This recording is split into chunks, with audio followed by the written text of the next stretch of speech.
Indo പസഫിക്കിനെ തുടർച്ചയായി നിരീക്ഷിക്കുന്നതിനായി ഒരു അതീവ രഹസ്യ സൈനിക ചാര ഉപഗ്രഹം വിക്ഷേപിച്ചു ചൈന തങ്ങളുടെ ഏറ്റവും പുതിയ ചാര ഉപഗ്രഹമായ യോഗാൻ 41 വിക്ഷേപിക്കുന്നതിനായി ലോങ് മാർച്ച് 5 ലോഞ്ചർ എന്ന ഏറ്റവും വലിയ റോക്കറ്റാണ് പരിഷ്കരിച്ചത്. ആഴ്സ് ടെക്നിക്ക എന്ന technology related news portal report ചെയ്തതനുസരിച്ച് പരിഷ്കരിച്ച ലോങ് മാർച്ച് 5 ലോഞ്ചറിന് മുകളിലാണ് റോക്കറ്റ് വിക്ഷേപം. ആഴ്സ് ടെക്നിക്ക എന്ന technology related news portal report ചെയ്തതനുസരിച്ച് പരിഷ്കരിച്ച ലോങ് മാർച്ച് 5 ലോഞ്ചറിന് മുകളിലാണ് റോക്കറ്റ് വിക്ഷേപണം നടന്നത്. റോക്കറ്റ് അതിന്റെ സാധാരണ ഉള്ളതിനേക്കാൾ 20 അടി ഉയരമുള്ള പേലോഡ് ഫെയറിംഗുമായാണ് പറന്നത്. ഏകദേശം 200 അടി ഉയരത്തിൽ ചൈന ഇതുവരെ വിക്ഷേപിച്ച ഏറ്റവും ഉയരമുള്ള റോക്കറ്റായി മാറുകയും ചെയ്തു. ഭൂമിയുടെ സർവേ, കാർഷിക നിരീക്ഷണം തുടങ്ങിയ സിവിലിയൻ ആവശ്യങ്ങൾക്ക് യോഗാൻ 41 ഉപയോഗിക്കുമെന്ന് ചൈനീസ് സർക്കാർ അവകാശപ്പെടുന്നതായി ചൈനയുടെ സർക്കാർ നടത്തുന്ന സിൻഹുവ വാർത്താ ഏജൻസി റിപ്പോർട്ട് ചെയ്തിരുന്നു. റിപ്പോർട്ട് അനുസരിച്ച് ഭൂമി സർവേ, കാർഷിക നിരീക്ഷണം തുടങ്ങിയ സിവിലിയൻ ആവശ്യങ്ങൾക്കായി രൂപകൽപ്പന ചെയ്ത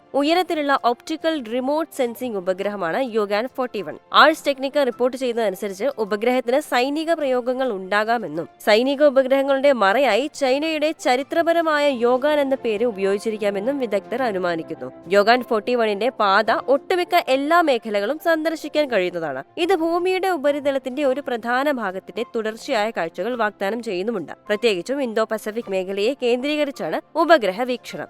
ഈ ഭ്രമണപഥം ഉപഗ്രഹത്തെ അതിന്റെ ചലനത്തെ ഗ്രഹത്തിന്റെ ഭ്രമണവുമായി സമന്വയിപ്പിക്കാൻ അനുവദിക്കുന്നതാണ്. ഈ ഉപഗ്രഹം ഓരോ 24 മണിക്കൂറിലും ഒരിക്കൽ ഭൂമിയെ ചുറ്റുകയും ചെയ്യുന്നുണ്ട്. യോഗാൻ 41 ഇന്ത്യൻ അല്ലെങ്കിൽ പസഫിക് സമുദ്രങ്ങൾക്ക് മുകളിലൂടെ ജിയോ സിൻക്രണൈസ് ഭ്രമണപഥത്തിൽ നിലയുറപ്പിച്ചാൽ അല്ലെങ്കിൽ വട്ടമിട്ടാൽ അതിന് ചൈന, തായ്വാൻ, അയൽ രാജ്യങ്ങൾ എന്നിവിടങ്ങളിൽ നിരന്തരം നിരീക്ഷണം നടത്താൻ സാധിക്കും. ലോങ് മാർച്ച് 5 റോക്കറ്റിന്റെ കപ്പാസിറ്റി സൂചിപ്പിക്കുന്നത് യോഗാൻ 41ന്റെ വലുപ്പത്തെയാണ്. ബഹിരാകാശത്തെ അടിസ്ഥാനമാക്കിയുള്ള നിരീക്ഷണത്തിനായി ഒരു വലിയ ദൂരദർശിനി കൊണ്ട് സജ്ജീകരിച്ചിരിക്കാം. അമേരിക്കയുമായുള്ള വർദ്ധിച്ചുവരുന്ന പിരിമുറുക്കങ്ങൾക്കിടയിലാണ് ചൈന ഇപ്പോൾ ഈ ഒരു സ്പൈ സാറ്റലൈറ്റിന്റെ ആവശ്യകതയിലേക്ക് ശ്രദ്ധ തിരിച്ചിരിക്കുന്നത്. യുഎസും ചൈനയും തന്ത്രപരമായ മത്സരത്തിൽ ഏർപ്പെടുമ്പോൾ ഒരു ഡൊമൈൻ എന്ന നിലയിൽ സ്പേസ് ഒരു നിർണായക പ്ലാറ്റ്ഫോമായി മാറുകയാണ്. ആശയവിനിമയം, നാവിഗേഷൻ, രഹസ്യാന്വേഷണം, കമാൻഡ് ആൻഡ് കൺട്രോൾ എന്നിവയ്ക്കായി ഇരു രാജ്യങ്ങളും ഉപഗ്രഹ പ്രവർത്തനങ്ങളെ വളരെയധികം ആശ്രയിക്കുന്ന ബഹിരാകാശത്ത് സാധ്യമായ സംഘർഷങ്ങൾക്കായി ചൈനയ്ക്കൊപ്പം പെന്റഗണും തയ്യാറെടുക്കുന്നുണ്ട്.